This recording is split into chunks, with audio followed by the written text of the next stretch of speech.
So we continue the last question, question 6. So question 6a. KANTO Limited is considering entering the electric car manufacturing industry. Identify ways in which this may be attained using the Michael Porter's 5 forces framework. So I want to talk about this one here. We say that the company can analyze the electric car manufacturing industry. So before entering, using the Michael Porter's 5 forces model framework to identify ways to attain entry, focusing on minimizing threats and maximizing opportunity. Yeah, so you'll be able to do that through that model. So first, according to the model, we have the threat of new entrants or barriers to entry. Here you talk about capital requirement. So you have to identify the significant capital investment needed for research and development, manufacturing facilities, talk about distribution, among others. And then we have economies of scale.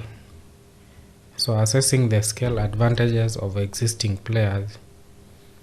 Yeah, so here they could look for niche segments or collaborate to achieve this scale. Then we have product differentiation. So analyze existing brands' unique features and customer loyalty. So they could differentiate through unique technology, design, or service model. And then talk about access to distribution channels. So here, determining how to build or gain access to charging infrastructure, dealerships, and sales networks. So this one may involve or might involve partnerships or direct to consumer models, and then government policy and regulation also. So here you understand the regulations, environmental regulations, subsidies, incentives for electric vehicles. So here they can take advantage of the favorable policies. And then our proprietary technology, what we call intellectual property. So there's here you assess the strength of patents held by incumbents. KANTO or the organization may focus on developing unique intellectual property or licensing existing technology. Then the second one is a bargaining power of buyers. You talk about price sensitivity, understanding how price sensitive electric car buyers are. So here you do this one, but you ensure that there is a balance. So you will not be able to make profit if you don't strike a balance. So in as much as you want to be cost effective using price, you also ensure that you will be able to make profit. And then availability of substitute. So consider alternative transportation methods, buyer information. So buyers are often well informed. So KANTO needs a strong value proposition and transparent information. Switching costs is another. Low switching costs from buyers mean KANTO needs to offer compelling reason to choose their product. The third one is a bargaining power of suppliers. So suppliers concentration, identify if key components, e.g. batteries, rare earth material, are controlled by a few suppliers. So you need, or the company will need, a diversified suppliers or strategic alliances. Then uniqueness of inputs, assess if specific components are critical and supplied by the by a monopoly. Another one is switching costs for KANTO, analyzing the cost of switching between different suppliers. Threat of forward integration, if suppliers can easily enter the manufacturing business themselves, it increases their power. So another one is threats or threat of substitute product or services. Here we talk about alternative transportation. Consider public transport, ride sharing, traditional gasoline cars or gasoline cars, bicycles, etc. Then price performance trade-off. How do substitutes compare in terms of costs? Rivalry, the last one, among existing competitors. You talk about competition. So you consider the industry growth rate. High growth rate reduce rivalry. Slow growth rate and intensifies productivity. Number and size of competitors. So identify the key players. And then a product differentiation. So if the products are similar, price competition intensifies. So here, Keanto will need strong differentiation, exit barrier. So high exit barriers can lead to fierce competition, and then strategic stakes, high stakes, e.g. large investments or prestige can lead to aggressive competition. So by analyzing these forces, the organization or Keanto will be able to formulate the following strategies. So these are examples of the strategies that the organization can formulate after analyzing the factors. So one is niche market entry. Here you talk about target a specific segment. So you target a given population, e.g. luxury, EVs, commercial EVs, specific geographic regions to reduce direct competition. Strategic partnerships or joint ventures. Here we talk about collaboration. Collaborate with the existing automotive players, battery manufacturers, technology companies to leverage their expertise, infrastructure, and supply chains. Then technological innovation, investing heavily in research and development, vertical integration, or selective. So you consider integrating backward into key component manufacturing, e.g. battery packs to reduce supplier power and control costs. Then strong brand building and marketing. Establish a strong brand identity focused on sustainability, performance, or unique features to attract and retain customers. And then government lobbying. Advocate for favorable government policies and incentives for electric vehicle adoption, and that can benefit new entrants. So that is Michael Porter's 5 forces. So after analyzing that, then you'll be able to come up with the strategies I've mentioned. Now we go to question 6b. Keja Homes Limited is experiencing a high rate of employees turnover. Evaluate the strategies that may put in place to mitigate the trend.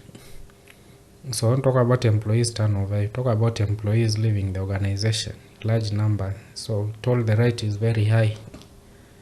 So the strategies that can be put in place to control this include competitive compensation, e.g. So the strategy, conduct market benchmarking to ensure salaries and benefits are competitive with industry standard. So you set compensation as per the industry standards. In other words, we say that you pay what others are paying or more than what your competitors are paying or offering.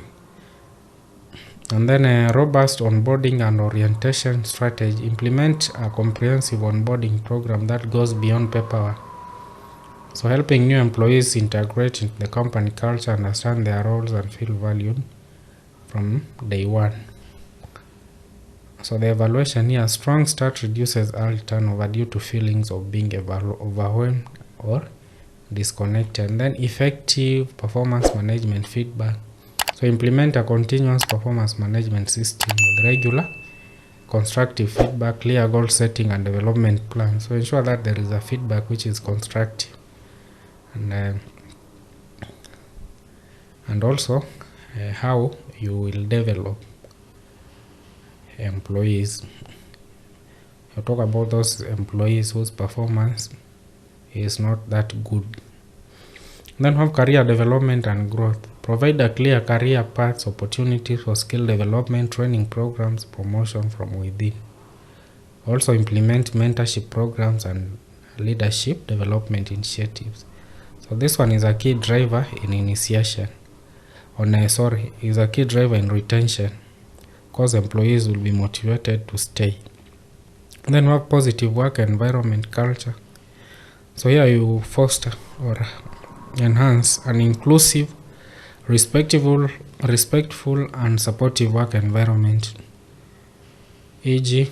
by promoting work-life balance, employee well-being initiatives and team cohesion. So we saw that in KTH there was a focus on inclusive culture where employees, they feel that they are part of the organization. So we say that a toxic culture or a toxic environment is one of the major causes of employees leaving the organization. So it is very important that you ensure that the environment is not toxic or dysfunctional. Then strong leadership and management training. So you train the managers to be effective leaders who can motivate and inspire employees. So talk about soft skills, communication, conflict resolution. Then employee recognition and rewards, implementing formal and informal recognition programs to acknowledge and reward employees' contributions to achievement. So this one will also reduce the rate of employees leaving the organization or the labor turnover. Exit interview and data analysis. So you conduct a thorough exit interview to understand the reasons for employees departing.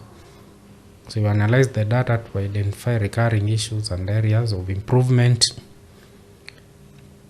So you have to understand why employees are leaving so that you can come up with strategies of ensuring that these employees do not